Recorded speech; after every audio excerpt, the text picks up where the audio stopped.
Today, we are joined by Annalia Nevo on our second part of the lifestyle segment, a leading voice in the 16 Days of Activism campaign on sexual harassment in the workplace. So, she's here to discuss how this initiative is tackling the issue head-on and advocating for lasting change. Good morning. It's nice to have you back here on the show. Thank you so much. Good morning. It's good to be back. Yeah. So, can you explain what the 16 Days of Activism campaign is all about and what prompted you to go into this?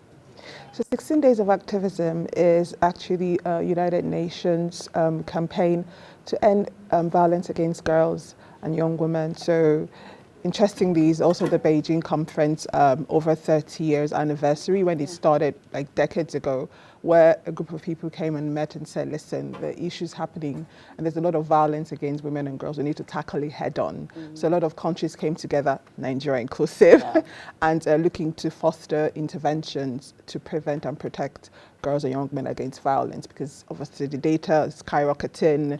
A lot more women and girls are more violated, raped and sexually harassed. But all of that is under an umbrella called Unite. So Unite is a campaign where UN is coming out to say, in this 16 Days of Activism, which started from the 25th of November to end on the 10th of December, which is a Human Rights Day, we always need to, speak louder, lend our voices, but most importantly, create lasting interventions that would really bring a serious reduction and an end to violence.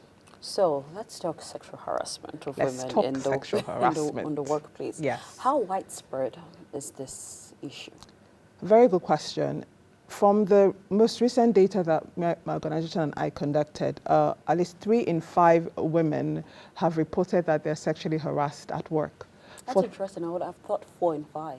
I think it's much more because, very correct point that you're saying that, because we live in a culture of shame and embarrassment and silence. So how many women would really want to come out to say that they've been sexually harassed? Because there's a purity culture that is very strong in our society. Absolutely. So if anybody has, if you like, touched you inappropriately, you are seen as impure because of the purity culture, which is more on women than men. And so yes, you're right. But that's the data that we have, because the respondents that we were able to speak to spoke up, interestingly, and to say, so from that data, that's what we're using to analyze it. And then 40% of people from that data were raped at work as well. So, and they're women. This is strictly women. And it's interesting because sexual harassment at workplaces is something that, I say is sort of an irony. It's sort of, everybody sort of knows what's happening, but nobody's saying anything about it. And what we are doing at the moment with 16 Days of Activism, aside from speaking up for it, is that we've got a support from African Women Development Fund to actually begin to examine these sexual harassment policies at workplaces. Are they there? Do they even work? If they work, how is it working?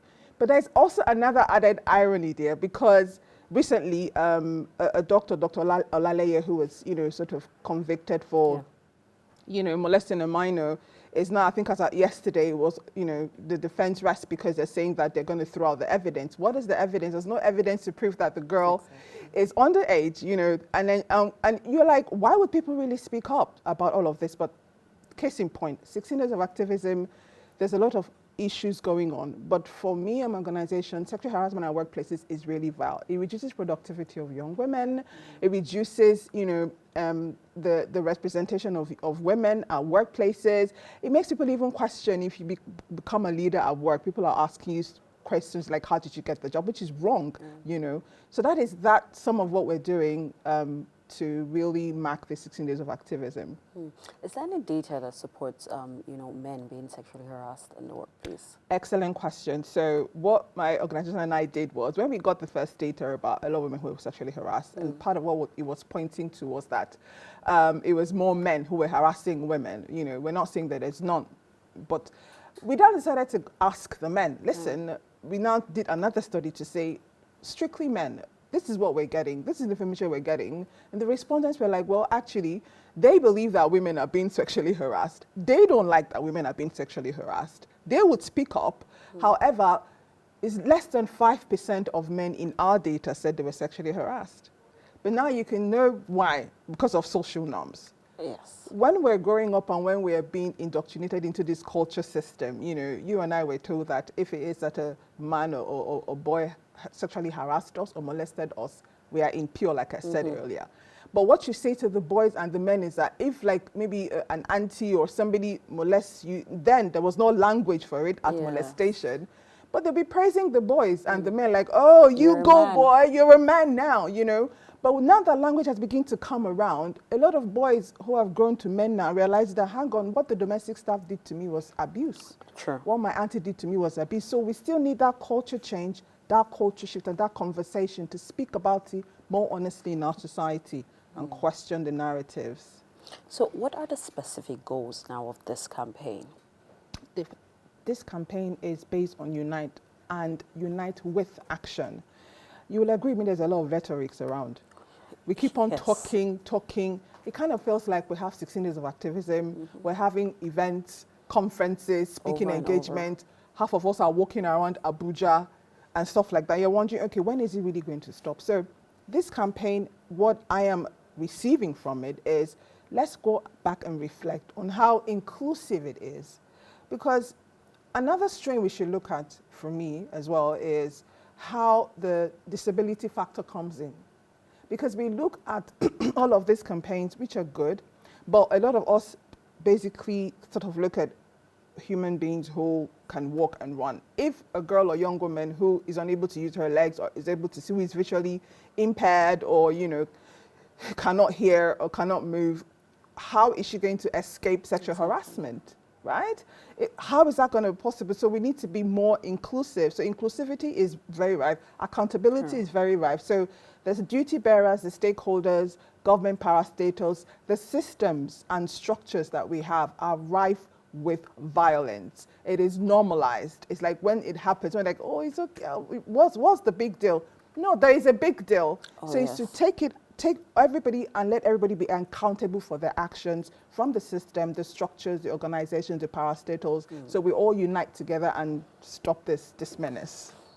So far in your research and based on your own activities, how effective are workplace, practices, laws against all of this, particularly with the HR system? Yes, I have a personal issue with the HR systems in Nigeria, really, because not the individuals per se, it's in the creation of the Department of Human Resource and what their actual goal is.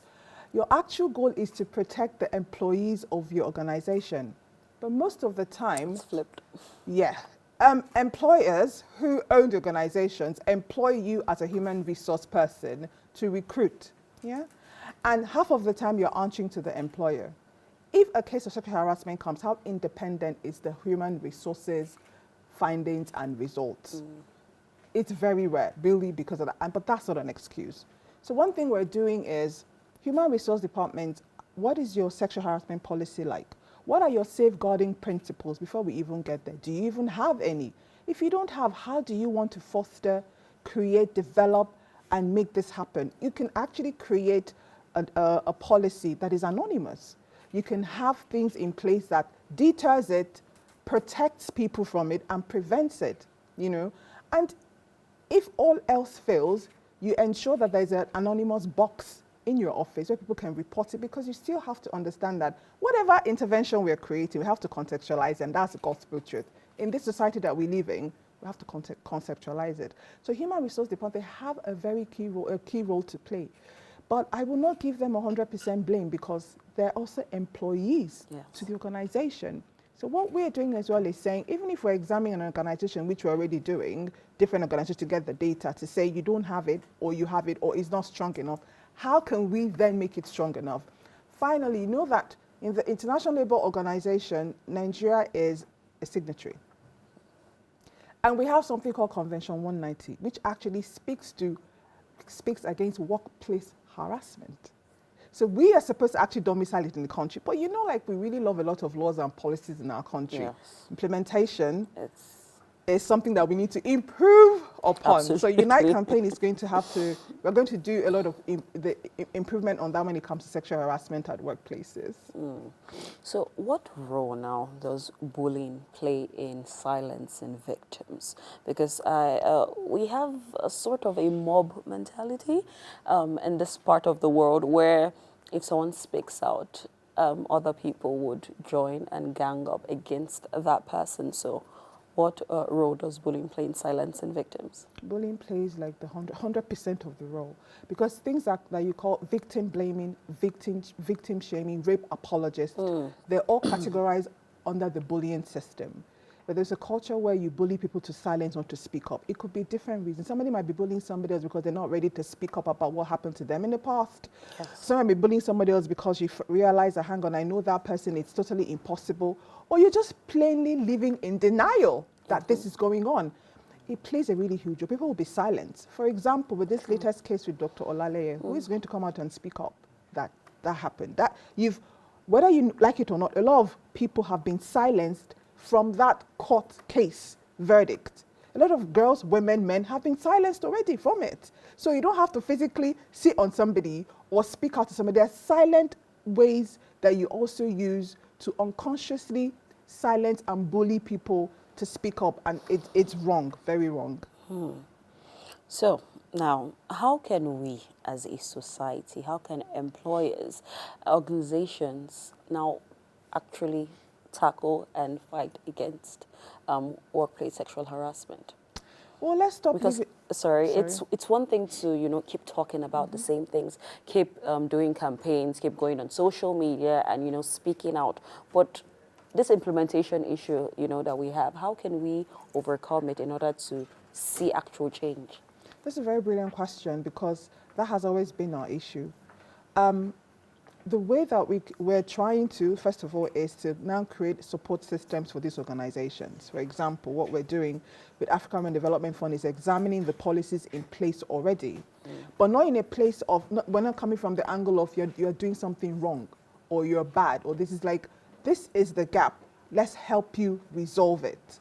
Do you see what I mean? So yes. When we come from that angle, perhaps that's what my organization and I are trying, Air Women Hub are trying to do. And then secondly, we create anonymous boxes for people to report incidences, but you have to guarantee those who are reporting these incidences that their job is secure, and for a lot of people, their identity is secure. Because again, like I said, it's a culture of shame and silence. Nobody really wants to speak up. And then thirdly is to actually ensure that we're looking at disability clusters. What more is going on? We can't just sit and feel like, it's just people who in this have arms and legs and can see that are being sexually harassed and raped. No. For somebody who has a disability, violence, sexual harassment is 3 times more on them, or even 4 times more on them. So how can we begin to look at inclusivity more? Even in our workplaces, even restructuring our workplaces to be inclusive, have more ramps, have more wheelchair for wheelchair users, have more hearing aids, or even banks. I think it's only UBA that now has the impaired, where you can go to a bank like an impaired system. Not a lot of banks are doing that. So how can we be inclusive as a society? So social norms for us, the way we've been raised, we really need a serious mindset re-engineering to begin to get there. So as long as we stop the conversation, I know you said we keep talking, we have to keep on talking, because if we stop talking, then there's voice out there saying anything. We keep talking, incremental steps, and we'll get there someday. So before I let you go, how can individuals, viewers, how can I support this campaign and be a part of it, lend our own voices? Well, fantastic. First of all, don't be an innocent bystander. You know that phrase, innocent bystander. Don't be an innocent bystander. It's like, it's not my business. If you notice something happening that is awkward, speak up about it, or protect the person. It's the see something, say something slogan. It's the see something, say something slogan. But a lot of us are more mind my business type of thing. So I would say, try to find out what's going on without necessarily wanting to do a video for your TikTok or your X pages and to get views. Let's show empathy. Our society seems to be deficit of empathy and sympathy. Let's show empathy. And then let's re-educate ourselves, and let's stop living in denial. And if it happened to any young woman at all, or any young girl, I'm really sorry it happened to you. But keeping quiet about it means that, you know, first, you're not going to get as much help as you actually deserve. Secondly, how will we be able to use your story to retell your story for somebody else? The stories can be retold anonymously. But if somebody else hears that you went through something that she went through, perhaps she can get a bit more confident to speak about it, and then get a bit of, you know, help. And then third, let's stop judging people. Let's stop being so critical. As a society, we're so judgmental and critical about things beyond our control that happens to us, especially girls and young women. And people keep saying, why girls and young women? It's because we've been severely marginalized for a really, really long time, till date. So when we speak about girls and young women, it's because there is a need for everybody to look out for girls and young women. And when I speak to some men and some boys, and you now begin to make it quite personal to say, what if your sister or your wife or your partner or your girlfriend or something, then it begins to come closer home, like, oh, actually, I wouldn't like it if it happened to me. So why don't you have that same sympathy and empathy for another woman or girl, right? Human beings' lives really matter in this campaign. So we all have a responsibility. Lastly, report it. Report it. It doesn't just report it. Go to dedicated sexual harassment centers in Abuja or across the nation and report the case. The human rights lawyers who are ready to help this young woman report the case, and you'll be taken from there. But the last thing you should not do is don't keep quiet, please. Don't keep quiet. All right, thank you so much, Jennifer. On behalf of the girls and women, I want to say thank you for always lending your voice out to fight for us. And to our viewers out there, remember, if you see something, say something, speak out. You don't know who you're protecting. You could protect someone who can protect themselves. So please do that. And for organizations, the government, and policymakers, please, you need to also protect us as well in order to help our society become better. Because at the end of the day, we just want a great nation. All right, thank you so much. That's it on the lifestyle segment. We have so much more